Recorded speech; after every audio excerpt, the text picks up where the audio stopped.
નમસ્તે વિદ્યાર્થી મિત્રો, નોલેજ ગાર્ડનમાં તમારું સ્વાગત છે. લાસ્ટ વિડીયોમાં આપણે 15.1ના 6 દાખલા કર્યા હતા. કેટલાક વિદ્યાર્થીનું કહેવું છે કે બેન અમારી બુકમાં 14મો ચેપ્ટર છે, તો એમાં ટેન્શન લેવાની જરૂર નથી, કારણ કે નવી અને જૂની બુક એમાં અમુક ચેપ્ટર ઓછા થઈ ગયા છે, એને લીધે 15ને બદલે 14મું ચેપ્ટર થઈ ગયું છે. બાકી દાખલા બંનેમાં સરખા જ છે, દાખલામાં કોઈ ફેરફાર થયો નથી. મારા આગળ અત્યારે જૂની બુક્સ હતી એટલે હું એમાંથી કરાવતી હતી, પણ બંને ચેપ્ટરની અંદર તમારા આગળ નવી બુક હોય કે જૂની બુક હોય, બંનેમાં દાખલા સેમ જ છે. તો હવે તમારા આગળ 14.1 હોય અથવા 15.1 હોય, આપણે 6 દાખલા કર્યા. હવે આજના વિડીયોમાં આપણે 7મા દાખલાથી શરૂ કરશું, અને આશા છે તમને બધાને બરોબર સમજાતું હશે. અને જો તમને ન સમજાતું હોય તો તમે મને જાણ પણ કરી શકો છો, તો હું તમને તે સમજાવી શકીશ. તો ચાલો હવે શરૂ કરીએ 15.1નો 7મો દાખલો. તો ચાલો શરૂ કરીએ હવે દાખલા નંબર 7. દાખલા નંબર 7માં રકમ આ રીતે છે કે બે વિદ્યાર્થીનો જન્મદિવસ સમાન ન હોય તેવી સંભાવના. અહીંયા બેને બદલે કદાચ 3 પણ લખેલો છે, પણ આપણે એ સંખ્યાથી કોઈ મતલબ નથી. બે વિદ્યાર્થીનો જન્મદિવસ સમાન ન હોય તેવી સંભાવના 0.992. અથવા 3 મિત્રો છે તમારા, એમાંથી બે વિદ્યાર્થીઓ છે. ધારો કે આપણે નામ લઈએ કે ભાઈ એક મલ્હાર છે, એક પ્રીત છે ને એક હર્ષ છે. આ 3 મિત્રો છે. આ ત્રણેય મિત્રોમાંથી હર્ષ અને મલ્હારનો જન્મદિવસ સમાન ન આવે તેવી સંભાવના, એટલે કે એક જ દિવસમાં એ બંનેનો બર્થડે ન આવે. એટલે 3 મિત્રો પૈકી બે વિદ્યાર્થીઓનો જન્મદિવસ સમાન ન હોય તેવી સંભાવના આપણને આપી દીધી છે 0.992. તો બે વિદ્યાર્થીઓનો જન્મદિવસ સમાન આવે તેની સંભાવના કેટલી? તો અહીંયા પણ આપણે જો આગલા ચેપ્ટરમાં જે રીતે આગલા વિડીયોમાં આપણે વાત કરી એ રીતે એક સંભાવના થઈ અને એક સંભાવના ન ઘટી, તો એ બને. એટલે કે ધારો કે બે વિદ્યાર્થીઓનો જન્મદિવસ સમાન હોય, તો એ સમાન હોય એ ઘટનાની સંભાવનાને આપણે શું કહીએ છીએ? P(a). અને બે વિદ્યાર્થીના જન્મદિવસ સમાન ન હોય તો એવી ઘટનાને એવી સંભાવનાને આપણે શું કહીએ છીએ? P(a)². એટલે કે જે સંભાવના થઈ એ P(a) ને જે સંભાવના ન થઈ તેનો P(a)². એટલે કે બે વિદ્યાર્થીઓના જન્મદિવસ સમાન આવે એની સંભાવના P(a), તો સમાન ન આવે એની સંભાવના P(a)². અને આપણે બધાને ખબર છે કે આપણું સૂત્ર શું છે કે P(a) વત્તા P(a)². જે ઘટના ઘટી અને ઘટના ન ઘટી એ બંનેની સંભાવનાનો સરવાળો હંમેશા કેટલો થાય? 1 થાય. હવે આપણે અહીંયા P(a) શોધવાનો છે, કારણ કે આપણને રકમમાં શું કીધું છે કે સમાન ન હોય તેની સંભાવના 0.992 છે. એટલે સમાન ન હોય એટલે કે P(a)². તો એની સંભાવના આપણને આપી દીધી છે 0.992, અને આપણે P(a) શોધવાનો છે. તો વળી એ જ રીતે જે શોધવાનું હોય એને એકલો કરી નાખો, તો આ પ્લસમાં રકમ છે બરાબરને આ સાઈડ આવે તો માઇનસમાં થાય. બાદબાકી કરીએ તો 1 પોઈન્ટ, પછી જુઓ અહીંયા પોઈન્ટ પછી 3 આંકડા છે, તો અમે અહીંયા 3 મીંડા કરી નાખ્યા. અહીંયાથી 10 લઈએ એટલે અહીંયા 0 ને અહીંયા 10 થાય. અહીંયાથી 10 લ્યો તો 9 ને અહીંયા 10 થયો. અહીંયાથી 10 લ્યો તો અહીંયા 9 ને અહીંયા 10 થયા. 10માંથી 2 જાય 8, 9માંથી 9 જાય 0, 9માંથી 9 જાય 0 અને 0. એટલે કે બાદબાકી રહેશે 0.008. એટલે બંને મિત્રોના જન્મદિવસ એક જ દિવસે આવે એની સંભાવના મળે આપણને 0.08. પછી એના પછીનો આપણે દાખલો જોઈએ. દાખલા નંબર 8. એક થેલામાં 3 લાલ અને 5 કાળા દડા છે. યાદચ્છિક રીતે એટલે કોઈ પણ ચીટિંગ કર્યા વગર આંખું બંધ કરીને આપણે એક દડો કાઢીએ છીએ જોયા વગર, અને એ દડો લાલ નીકળે. એક બોક્સની અંદર હું આ બંને દડા મિક્સ કરી નાખું છું, 3 લાલ ને 5 કાળા દડા, અને પછી કહું છું કે ભાઈ જોયા વગર તમે એક દડો કાઢો, તો એ દડો લાલ પણ નીકળી શકે, કાળો પણ નીકળી શકે, તો એને યાદચ્છિક રીતે કહેવાય. હવે આપણે એ સંભાવના પૂછી છે કે તે દડો લાલ નીકળે, અને બીજી સંભાવના પૂછી છે લાલ ન હોય. કોઈપણ સંભાવનાના દાખલા કરવાથી પહેલાં આપણે એની કુલ રકમ લખાય. એટલે કે અહીંયા આપણે લખશું કુલ દડા, તો કુલ દડા તો 3 લાલ દડા 5 કાળા દડા, એટલે કુલ દડા કેટલા થયા? 8 થયા. આ સૌથી પહેલાં દાખલાની સ્ટાર્ટિંગ કરો એટલે પહેલાં કુલ રકમ લખવાની. પછી પહેલી ઘટના. હવે પહેલી ઘટના આપણને ખબર છે શું કહે છે? લાલ હોય, એટલે કે બહાર કાઢેલ દડો લાલ હોય તેવી સંખ્યા. બરાબર? તો બહાર કાઢેલ દડો લાલ હોય તેવી સંખ્યા કેટલી થઈ? 3, કારણ કે આપણા આગળ લાલ દડા કેટલા હતા? 3. તો આ 3 પૈકી જ કોઈ એક દડો આપણા હાથમાં આવશે. જો લાલ દડો બહાર આવ્યો તો એટલે બહાર કાઢેલ પહેલાં આપણે લખવાની કુલ સંખ્યા, પછી ઘટના એ. ઘટના એમાં સીધું આપણે આ જ લખવાનું છે. તમે ઘટના એમાં લાલ હોય ખાલી એટલું લખો તો પણ ચાલે. જરાક વ્યવસ્થિત લખવું હોય તો આપણે આવી રીતે લખવાનું કે ઘટના એ બરાબર બહાર કાઢેલ દડો લાલ હોય તેવી સંખ્યા અથવા તેવી શક્યતા. તો એવી કેટલી શક્યતા થાય? 3. પછી આપણું સૂત્ર P of A. હવે અહીંયા જો બધા જુદી જુદી રીતે લખતા હોય છે, આપણે સીધી એમ પણ લખીએ ઘટના એની સંખ્યા, એમ લખીએ શોર્ટમાં. ઘણા લોકો P of A બરાબર આવી રીતે લખશે, બહાર કાઢેલ લાલ દડાની સંખ્યા, અથવા ઘણા લોકો કહેશે ઘટના એમાં પરિણામોની સંખ્યા. તમે કાંઈ પણ લખી શકો છો. આપણે અહીંયા શોર્ટમાં લખ્યો P of A એટલે ઘટના એની સંખ્યા. તો આપણે ખબર છે ઘટના એની સંખ્યા કેટલી છે? 3. તો આ 3 અને કુલ દડા કેટલા છે? 8. બરાબર. અને પોઈન્ટમાં એ લખી શકો ને આમને આમ પણ તમે રાખી શકો. એટલે કે ટૂંકમાં તમે જ્યારે પણ સંભાવનાના 2 માર્ક્સના દાખલા હોય, જો હેતુલક્ષી હોય તો એમાં ગણતરી દર્શાવવાની જરૂર નથી. પરંતુ જો હેતુલક્ષી ન હોય, 2 માર્ક્સમાં હોય, તો તમારે ગણતરી દેખાડવાની હોય. એટલે પહેલાં કુલ રકમ લખવાની, પછી આવી રીતે પ્રોપર લખવાનું ઘટના એ. પછી પહેલી ઘટનામાં તમને લાલ હોય પૂછ્યું છે તો તમારે લખવાનું કે બહાર કાઢેલ દડો લાલ હોય તેવી સંખ્યા, તેવી શક્યતા, તેવા પરિણામ, કંઈ પણ લખી શકો. પછી લાલ દડાની જેટલી સંખ્યા હોય તે અહીંયા લખવાની. પછી આપણો આ સૂત્ર લખવાનો P of A બરાબર ઘટના એની સંખ્યા છેદમાં કુલ. ઘટના એની સંખ્યા આપણને 3 મળી અને કુલ આપણા કને 8 છે. પછી આગળ પણ આપણને રકમમાં પૂછ્યું છે લાલ ન હોય. હવે આ 2 રીતે થાય. આ જે લાલ હોય છે એની ઘટના તમને 3/8 મળી. તમે એને 1માંથી બાદ કરી નાખો, કારણ કે આપણને ખબર છે બધી ઘટનાનો સરવાળો 1 થાય તો પણ તમને જવાબ મળે. અને જો એ રીતે ન કરવો હોય, ઘણાને અપૂર્ણાંકવાળી બાદબાકીમાં ભૂલ પણ થતી હોય છે, તો તમે આમ પણ લખી શકો છો ઘટના B બહાર કાઢેલ દડો લાલ ન હોય. હવે આપણે ખબર છે જો બહાર કાઢેલ દડો લાલ ન હોય તો એ કયો હોય? કાળો હોય.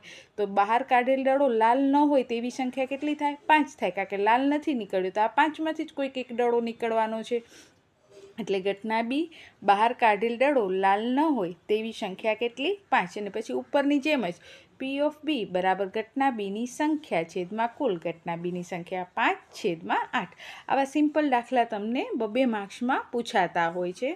હવે આપણે આગળ દાખલા નંબર 9 કરીએ. દાખલા નંબર 9માં આપણને કીધું છે કે આપણા કને એક પેટી છે. એ પેટીમાં મેં 5 લાલ દડા નાખ્યા, 8 સફેદ દડા નાખ્યા અને 4 લીલા દડાની પણ લખોટી નાખી છે. અહીંયા દડા હોઈ શકે, લખોટી હોઈ શકે, પેન હોઈ શકે, શર્ટ હોઈ શકે, કોઈ પણ વસ્તુ આપી શકે. હવે 9મું દાખલું, એક પેટીમાં 5 લાલ લખોટી નાખી છે, 8 સફેદ લખોટી નાખી અને 4 લીલી લખોટી નાખી. તો આપણી શરત મુજબ સૌથી પહેલાં આપણે કુલ લખાય. તો કુલ કેટલી લખોટી થઈ? 8, 4 અને 5 એટલે કુલ કેટલી લખોટી થઈ? 17 લખોટી થઈ.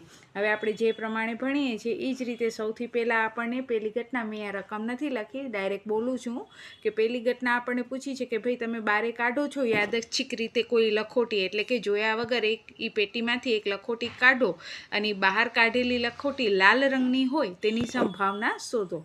તો બહાર કાઢવામાં આવેલ લખોટી લાલ રંગની હોય તો લાલ રંગની સંખ્યા આપણે જોઈ શકીએ છીએ. કેટલી છે? Very good, 5. તો આપણે લખવાનો 5. એટલે P of A બરાબર ઘટના એની સંખ્યા છેદમાં કુલ. જો દરેકની અંદર મેથડ જ આવશે, ખાલી અહીંયા ઘટનાના ક્રમ ABC જ બદલશે અને વાક્ય બદલશે. બાકી બધું આપણે રકમમાંથી જોઈને જ લખવાનું છે. બહાર કાઢવામાં આવેલી લખોટી લાલ છે તો લાલની સંખ્યા આપણને ખબર છે 5, એટલે તેવી સંખ્યા, તેવી શક્યતા, તેવા પરિણામ, કંઈ પણ લખી શકો 5. P of A બરાબર ઘટના એની સંખ્યા છેદમાં કુલ, એટલે 5/કુલ 17. પછી આગળ પૂછ્યું છે આપણને કે જો યાદચ્છિક રીતે બહાર કાઢવામાં આવે અને લખોટી સફેદ હોય તો તેની સંભાવના કેટલી? તો ચાલો હવે તમે પોતે જ પોતાની રીતે વિચારો. ભાઈ જુઓ, પહેલાં આપણે શું લખશું? ઘટના B બહાર કાઢવામાં આવેલી લખોટી સફેદ હોય. તમે પણ મારી સાથે સાથે બોલતા જાઓ, લખતા જાઓ તો તમને વધારે, કારણ કે ગણિત એવી વસ્તુ છે ને જેમ તમે પ્રેક્ટિસ કરશો તેમ તમને વધુ આવડશે. અને આ ચેપ્ટર તો બહુ ઇઝી છે.